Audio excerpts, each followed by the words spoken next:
ఎన్నో దశలు మారిన జీవితం మనిషి జీవితం. ఈరోజు మనం చూసినట్టయితే ఉంటే ఒక మనిషి పరిపక్వానికి వచ్చి తన జీవిత చమరానికి వచ్చిండనంటే, అది చివరి సమయానికి వచ్చిండనంటే అది చాలా గొప్ప విషయం. ఈరోజు మనం ఎన్నో దశలు మారిన సీతాకొక చిలుకనే చూస్తున్నాం, కానీ తన అన్ని దశలను మనం చూసినట్టయితే ఉంటే అది ఎంతో గగ్గుర్చు పడుస్తుంటుంది. మనకు దాన్ని చూడబుద్ధి కాదు, ముట్టబుద్ధి కాదు.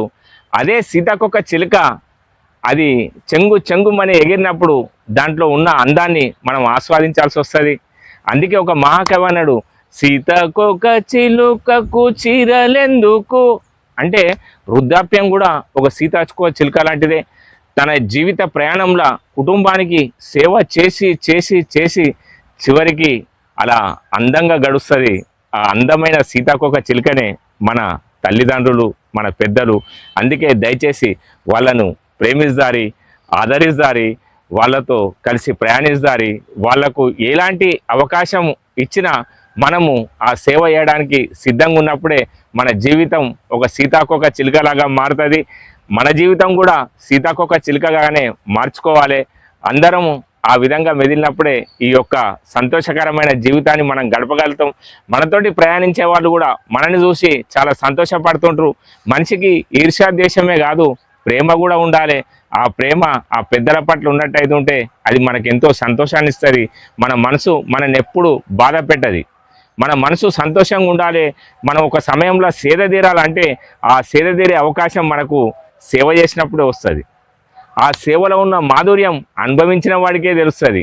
ఆ బాధ మనం ఒకనాడు బాధపడుతూ కన్నీరు పెట్టకూడదు. మన పెద్దలను మనం జ్ఞాపకం చేసుకున్నప్పుడు మన మనసు సంతోషించాలి. మనం కూడా సంతోషంగా ఉండడానికి ప్రయత్నించాలి. ఆ సంతోషమే ఈ యొక్క కుటుంబ సంతోషం అవుతుంది, సమాజ సంతోషం అవుతుంది. మన యొక్క మనుగడ కూడా చాలా గొప్పగా ప్రయాణిస్తాం.